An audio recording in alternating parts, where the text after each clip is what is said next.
Monday morning, March 20th, 2006, with Carl Wolter, who is a longtime resident of Presque Isle, probably from birth, or well, we shall see, as a matter of fact, to tell us his story of life in Presque Isle in the early days and the many years of history that he knows of. We're here also with Winnie Sievert, we're at her home on Oxbow Lake. Winnie is also a long-term resident, and her family has also been here for many years. And Carmen Farwell lives on Carlin Lake. Well, person really doesn't remember much after between 9 months and probably 4 years of age. And a lot happens every 20 years, so probably I'm a relative newcomer here.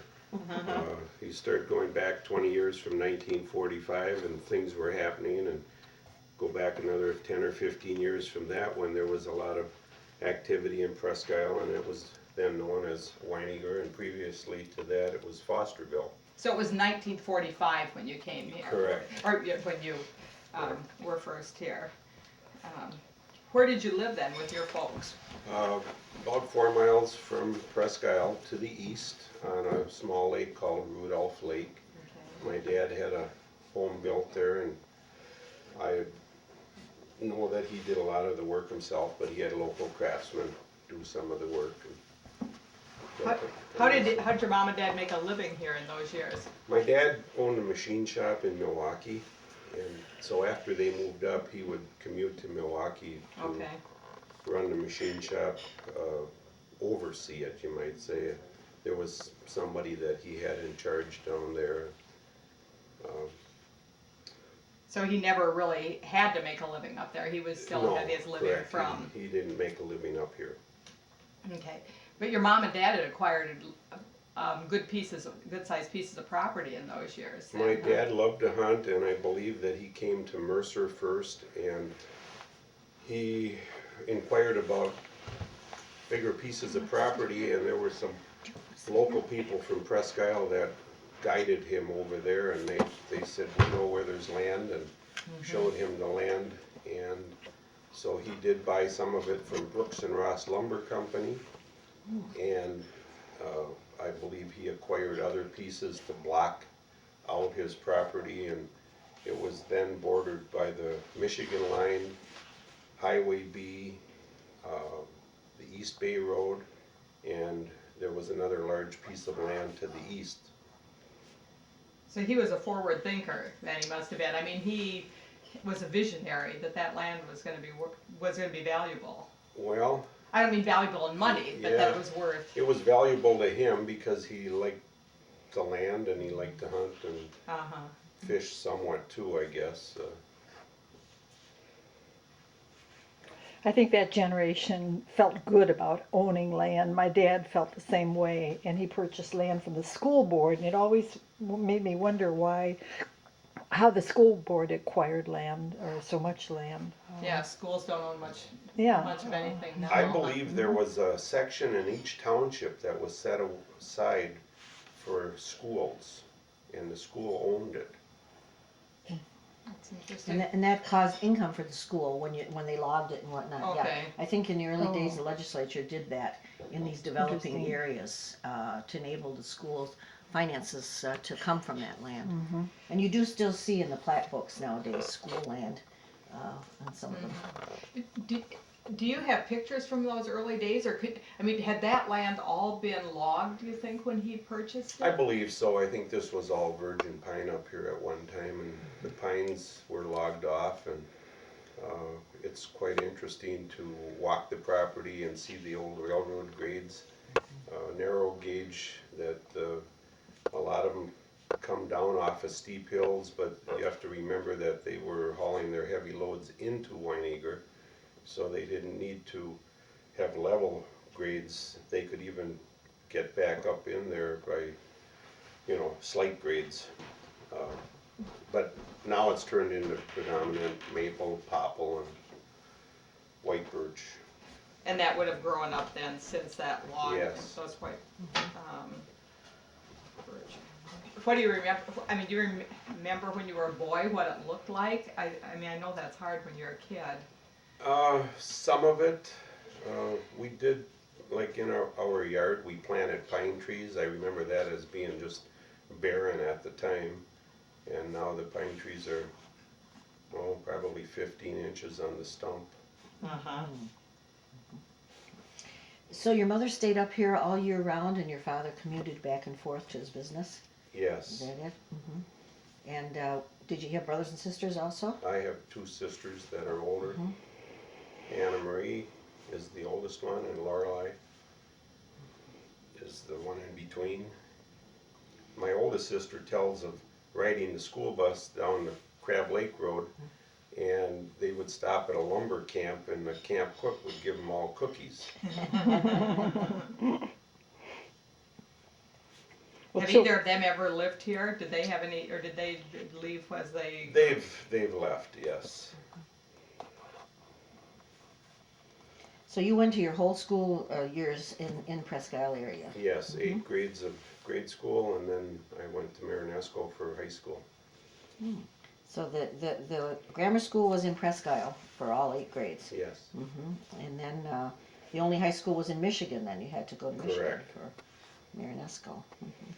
Remember how big were your classes there in the 40s and 50s? Can I you remember it well because I was the only boy in my class Oh, for 8 years. oh no! Oh no! At times, we would have a family move in for 2 or 3 months, and there would be a boy, and I would be ecstatic. So excited. And then they would move away. Yeah. And how many girls were there in the class then? How big was the class? When I graduated from grade school, there were 9 kids, and there were 8 girls.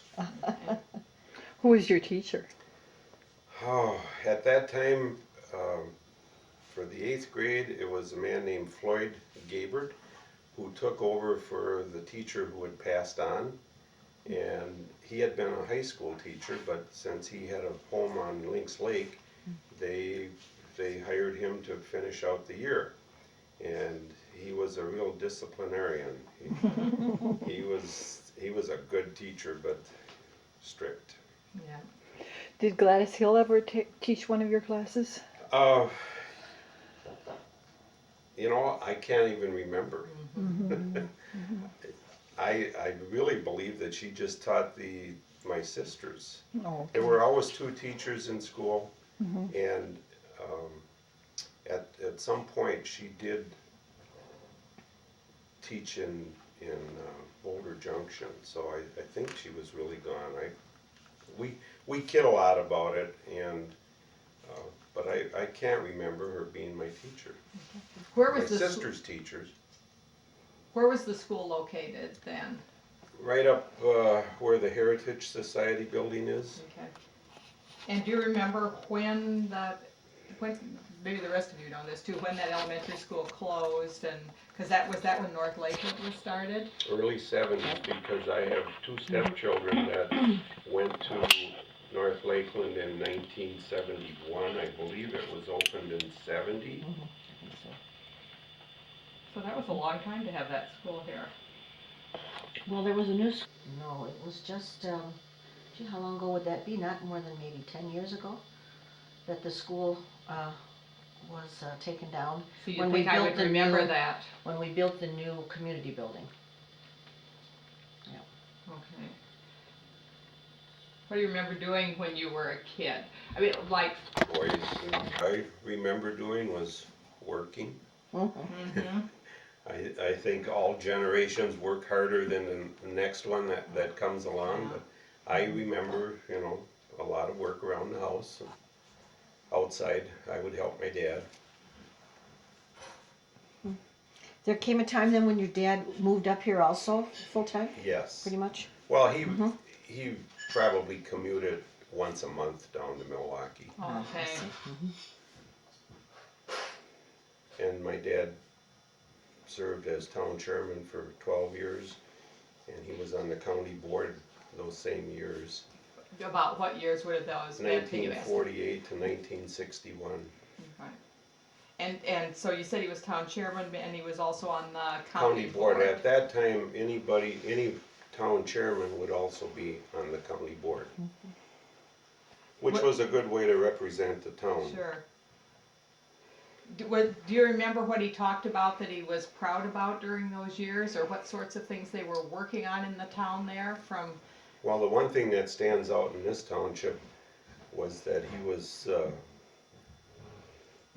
person that thought up the 200-foot frontage. Oh, that's pretty Yeah. important. Very Was important. very forward thinking, What was his name, by the way? I should know that. Fred. Fred. and he started the fire department. Did he start you in business, with your business too, or? No, I did bought he- that You in bought that on In your the own? early 70s. Yeah, in 70. Wow, you've come a long Yeah, way. been around a while. Yeah, it's amazing. No, but what you've done in a few short years. Is there anything else that comes to mind that you heard him talk about there in those years when he was involved in both local and county politics? I suppose that was, I mean, that would have been the main thing, the development of zoning and personal property, that people were buying lake frontage then in those years. You know, I really can't say one thing or another. All I know is that he, like most of us, like to see people spend their money in town. He always believed that if there was somebody in town that sold goods and you could get it cheaper somewhere else, you know, try to spend your money in town, because there were so many people that went away for the winter. Well, Don Brock would go to the city to work, and the carpenters wouldn't be building homes up here in the winter. A lot of families stayed here, but the men left. No work in the Bill winter. Hill, you know, he went to the city. But there were stores then in town, can you Well, remember? it was pretty neat, because there were 2 grocery stores, 2 hardware stores, 2 gas stations. Later on, we had a laundromat, and you know, this poor little village has been up and down as far as businesses, and you know, the more businesses that come in other areas where they can give better prices, it just forces our little stores out of the area. Taverns, there were always enough of them, I guess. And you know, the old lumberjacks always looked for them. Yeah.